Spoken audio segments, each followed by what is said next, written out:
Uh, hey Ty, it looked like that 22-3 run they had in the third quarter kind of just really made it an uphill battle for you guys to get back in it. Um, Given that you guys were playing so well up to that, what happened there? Why did that happen? PG committed his fourth foul, and then when he came out of the game, we had to ask Kawhi to do a lot. I think Kawhi got a little tired, but PG having four fouls early on in that third quarter really hurt us, and so we had some turnovers that led to easy baskets for those guys, and then we couldn't score the ball like we needed to. So only having 21 points in that third quarter, really hurt us offensively. Obviously, hindsight is 2020, but I think you put in Zoo for PG at the time. Did you consider putting Terrence in to keep the small lineup out there? I got to look at it. I don't remember. Okay. Thanks, Ty. Thanks. Go to Sabrina. Hey, Ty, did you see anything differently about how they were defending Kawhi in this game? I thought they showed two or three bodies all night. They packed the paint, to make sure Kawhi got off of it. I thought we got some great shots that we didn't make, and they enticed us to take threes instead of keep attacking because we were so wide open. But we didn't make threes early on in the game. And they made some shots that kind of gave us some confidence, going into it. But I thought we had great shots throughout the night. You're going to make some, you're going to miss some, but that still can't take away from our aggressive attacking the paint, attacking the basket, even though they try to, run a lot of zone. If we still got open shots, you still can drive it as well. So we got to be better when it comes to playing against the zone. Thanks. We'll go to Nick Hamilton.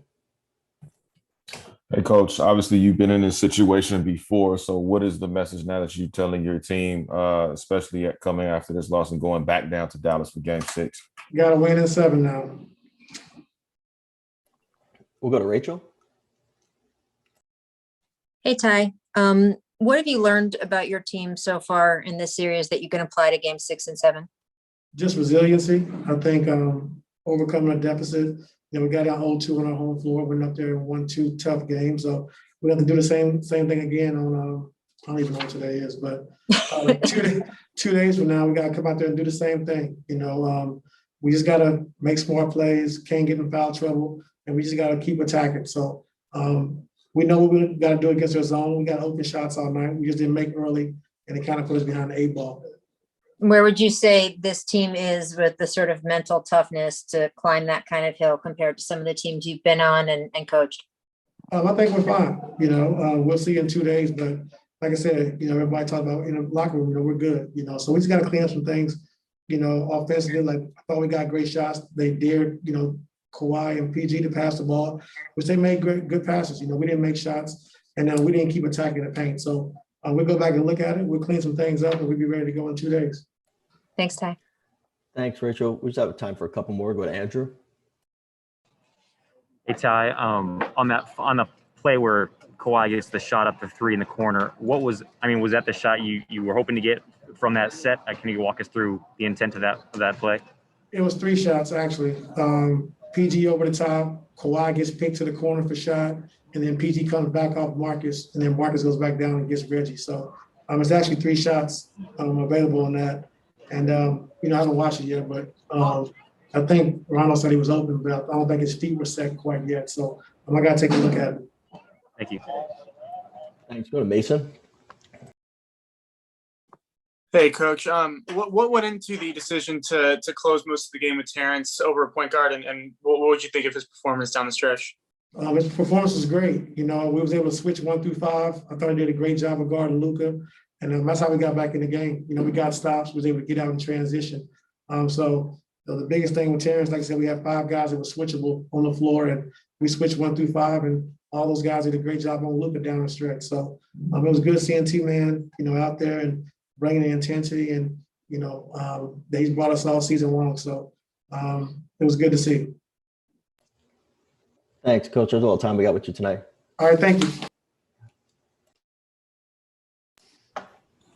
Hey Kawhi, just curious. First of all, what happened on that last shot attempt to tie the game? It looked like you maybe lost your balance, fell out of bounds. What happened there? Turn. I felt him on my right behind me.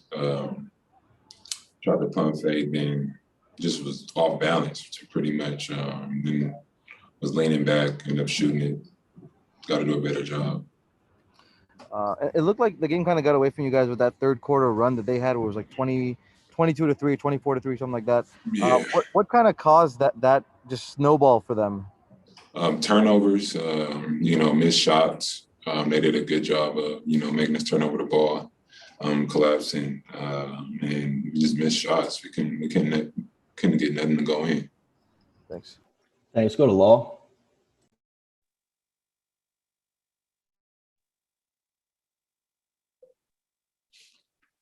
Sorry, Law can't hear you, Law. We'll go over to Rachel then. Hey, Kawhi. You have some of the most playoff experience on the whole team. Is there a particular series from your past that you remember that would be good to draw upon in this experience right now? No, we just got to take it one game at a time right now. We got to go out and try to win Game 6, and that's the mindset. See what we could do better from this game, and just come out and be ready to fight. Have you ever been in a series before where you had to win the last two to advance and you did? I'm not sure. I gotta look back and think about it, but every year presents a different challenge, and this is what's in front of us right now. So take it one game at a time. Thank you. Thanks. Go over to Ohm. Hey, Kawhi, Ty said that as far as you guys, he said, we're going to be fine based on what he saw in the locker room. I was wondering, what were you guys like in the locker room after this game? What did you guys say to each other? Just from my own feelings, we definitely are disappointed in the loss, but we have confidence in ourselves, to go out and get another win. So, like I said, we're just focused on the next one, and we're going to see what we could do better. Law, do you want to try again? I'm good now. Yep. All right, cool. So Kawhi, it seemed like the last few games what was working was getting to the paint consistently. They started Boban tonight, and I just wanted to know from your perspective if things were kind of discouraged as far as the offense going inside as often as y'all did to start games with Boban starting in the middle to begin the game. I think we got to the paint. We made the right plays. Some shots didn't fall. They started in the zone. And then they pretty much came down aggressive on that double team once we got down here. So, like I said, we got to look and see what we can do better and how we can improve. Thanks, Law. We got time for one more. We'll go to Nick Hamilton. Why, over the course of the series, what have you learned about this team defensively, and what are some of the minor things you feel like you need to do defensively to go ahead and get a W in Game 6? Just continue to rebound the ball, show a crowd, make sure no one's getting no open looks, make sure we're communicating, get them back in transition. Just the same thing you need to do every night if you want to get a win in the NBA. Thanks, Kawhi. Have a great night. Hey, good evening, Zoo. Zoo, can you talk about the mindset you guys took down there to Dallas to kind of get 2 wins on the road, and what you can how you can use that on this trip down to Dallas? And we know what we got to do. It's we don't go home. We're coming in with a mindset to win. That's it. Like we did it before. We won 2 on the road. It's going to be tough.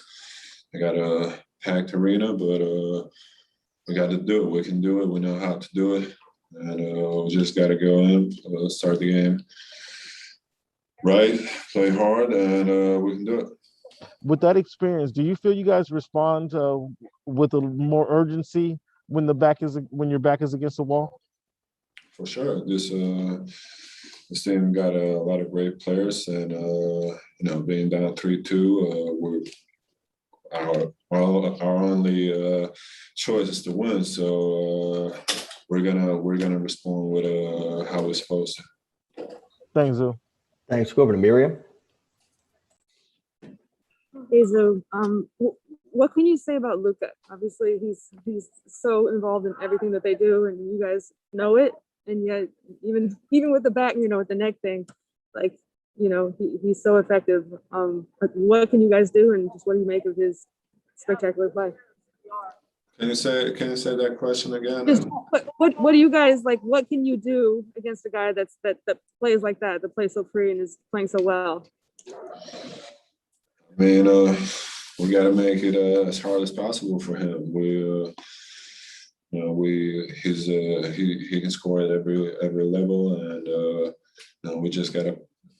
It's hard. We got to pick the shots we want to live with, and but we cannot allow him to get this many shots, and we got to get the ball out of his hands more.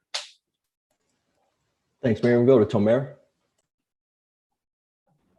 Hey, Zoo.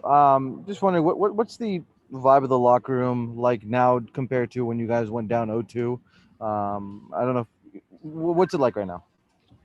It's similar. It's similar. We got to go on the road and we got to get a win, and that's really it. Everyone's thinking about that game 6, one at a time, and we're gonna watch some film tomorrow. We're gonna make our adjustments. We're gonna figure out what we got to do, and we're going with a mindset to win. Were you guys taken aback at all by the fact that they started Boban and Porzingis together? What did you say? Were you taken aback by the fact that they started Boban and Porzingis together? Were we what? Taken aback, like surprised. I mean, we knew they were gonna make some adjustments, so we expected something, and that was to start big and pack the paint and make us make jumpers. We got some great shots tonight, and we just didn't hit them, and we gotta hit those shots. Thanks, Zoo. That looks like all the hands we have up for you. Thank you. Have a good night. Hi, Paul. How concerned is the team about not winning at home in these playoffs? I mean, at the end of the day, we want to protect home court. But, we're fourth seed. So, it's a lot more than, this isn't our biggest concern. We're going to have to win on the road and win on the road more than win at home if we want to become champions. So, we got to take care of home court. But, we got other jobs to do. At the end of the day, we still have opportunity to close this at home if we get this win in Dallas. Let's go to Tomer. PG, Ty said that he kind of felt like the snowball effect in the third quarter happened when she picked up your 4th foul. You've dealt with foul trouble throughout the series, and obviously you're guarding the best player, having to score as well. But is there anything you think you can do differently, maybe to avoid that, to be able to keep the rotation set? I just thought it's tic-tac. It's tic-tac, and then they called on me, and then those same contact plays down the stretch under 3-4 minutes weren't called on the other end. So it's just, I don't know what's a foul and what's not a foul. What's the difference in, I guess, concern or confidence after going down 0-2 compared to now? We're confident. We're confident we can extend the series and bring this back home. We got to go to Dallas, and it's going to be another hard environment, another tough environment for us to go into. But it's what we got to do. It's the job that we got in front of us, and we got to tackle it. Thanks. We'll go over to Rachel. Hey, PG. What happens early in a game for you that lets you know you're in rhythm and it's going to be a good game? What do you look for during the early minutes that you play? It's just the flow of the shots, how the shots are coming. Usually that's when I'm in a good flow. And tonight, the shots I was just stepping right into them. They were kind of just coming within the offense. And that's usually when I shoot and attack, when it's just coming freely out of the offense. It's usually when I'm in my best rhythms. What about in a road environment? What in particular for you is different when you're playing and the crowd's going crazy and you know there's going to be a lot of people in Dallas again. Do you do anything differently than you do at home? Is your focus different? Is what you look at different or listen to different? No, I mean, I think it actually helps. It's fun being in those environments, whether we're at home and fans are screaming for us or we're on the road and fans are screaming against us. I kind of tune that and take that in the same way. I still go out, try to be aggressive, try to make plays. I think more so on the road, I try to be aggressive early, more aggressive early, just to send a message and just have my teammates feel comfortable making plays themselves. Thank you. Thanks, Rachel. We'll go over to Andrew. Well, after game 2, Rajon had said in Dallas that was a game where immediately after that game, there were conversations being had about what to clean up, really positive conversations that let you guys win in Dallas. Have those conversations already started among the leaders on this team, and kind of what's like the main point you guys feel like you have to clean up to survive? Yeah, I mean, we just got to watch that third quarter. It was a tough third quarter for us where, they really outscored us and went on a tough stretch that, we had to climb ourselves out of in the fourth. We did a great job of doing that. But, you can't have quarters like that. So that one kind of, it's going to hunt us. That third quarter was a bad quarter for us. Thanks, Andrew. We'll go over to Law. Paul, it seemed like that fourth quarter, especially with you at the controls, that was when the team was at its best, getting inside consistently, finishing at a high clip. What did you see in what Dallas was doing that made it kind of difficult to do that in the first few quarters? And how are you able to keep that consistent in the fourth quarter? I thought the early quarters, they especially with Boban, they made an emphasis that they were going to just pack the paint and keep us out of, getting layups. We got a lot of open threes. We didn't make as many as we wanted, but we got a lot of good looks. And I thought late in the game, we was able to get downhill, and they were almost, hugged up on shooters. So we was able to attack and get downhill, make plays at the basket. So I think that was the difference between the start of the game and late in the fourth. And we'll take one last one from Justin Russo. Hey, PG. In game 4, you guys seemingly built a wall to kind of stop Luka from getting downhill. But tonight he was able to get downhill more than he has in any other game. What do you think kind of changed in that regard? I'm not sure. That's what, tomorrow is, watching the film. I'm sure there was plays that we could have been more in gaps and helped each other a little bit better and a little bit more. Right off the top of the head, I can't pinpoint what was the problem there, but I can't say that we could have done a better job. We could have had more opportunities, or we could have been in gaps more than we were tonight. Thanks for your time, Paul. Thanks, everybody. Talk to you guys next time.